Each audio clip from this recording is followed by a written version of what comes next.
Long ago, in a land filled with idols and false gods, lived a woman named Sarai. She was known for her beauty and kindness, but also for her sorrow. She had no child. Her husband Abram loved her deeply, yet their home often fell silent when she looked at other mothers holding babies. One night, Abram came home with a look of awe on his face. "Sarai," he said, his voice trembling, "the Lord spoke to me.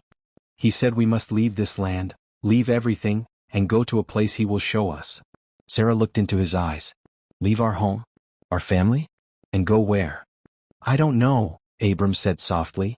"But God promised, he will make us a great nation." A faint smile crossed her face. "A great nation? Then he must give us children." And so, even without knowing where they were going, Sarah followed her husband in faith. They traveled through deserts and strange lands, trusting the God who called them. The years went by.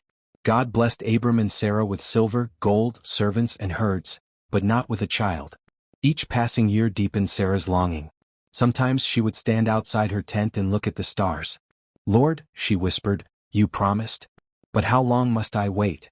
Then one night, God spoke to Abram again. "Look up at the sky and count the stars, if you can. So shall your descendants be." But Sarah, listening from behind the tent, felt her hope flicker. "Descendants?" she thought sadly. "I am growing old. My body is weary. Will I ever cradle a child of my own?" One morning Sarah called her husband. Her eyes were tired but determined. "Abram," she said, "the Lord has kept me from having children. Take my maid Hagar. Maybe she can give you the child I cannot." Abram hesitated, but he agreed. Hagar became pregnant, and soon her pride grew. She looked down on Sarah, the barren wife. The house that once had peace now echoed with anger and jealousy. Sarah cried out, "May the Lord judge between me and you, Abram." But God still had his own plan, one that Sarah could not yet see. Years later, when Abram was 99, the Lord appeared again. "From now on," God said, "your name shall be Abraham and your wife's name shall be Sarah. I will bless her and she will bear you a son." Abraham fell to his knees, astonished. "My Lord, shall a child be born to a man who is 100 years old? And shall Sarah 90 years old bear a child?" But God smiled. "Yes, you shall name him Isaac, for through him my covenant will continue." One hot afternoon, Sarah was sitting at the entrance of her tent when 3 mysterious visitors appeared. Abraham welcomed them warmly, not knowing that one of them was the Lord himself. "Where is your wife Sarah?" they asked. "She's inside the tent," Abraham replied. Then one of them said, "About this time next year, your wife Sarah will have a son." Inside the tent, Sarah overheard them, and she laughed softly to herself. "After I am old and my husband is old too, shall I really have a child?" Then the Lord said, "Why did Sarah laugh? Is anything too hard for the Lord?" Sarah grew afraid and said, "I did not laugh." But the Lord said gently, "Yes, you did laugh." Months passed, and just as God promised, Sarah felt life growing within her, the movement of a tiny miracle. She wept and laughed at the same time. Finally the day came. Sarah gave birth to a son, her son, and named him Isaac, meaning laughter. Holding her baby close, she said joyfully, "God has made me laugh, and everyone who hears of this will laugh with me." Who would have said to Abraham that Sarah would nurse children? Yet I have borne him a son in his old age.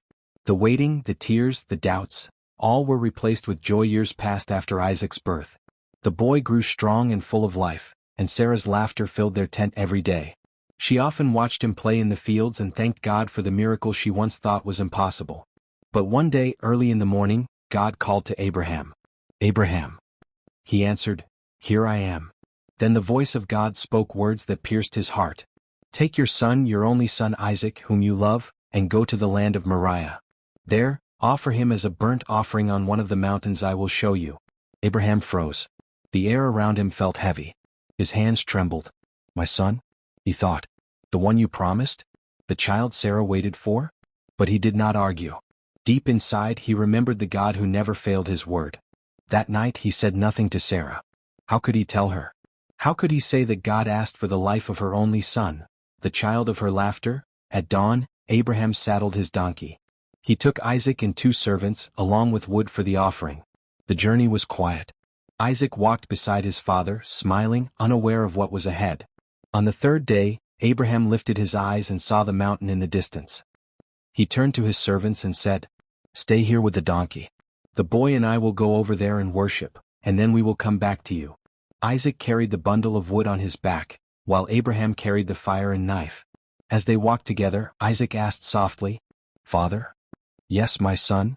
"The fire and the wood are here," Isaac said, "but where is the lamb for the offering?"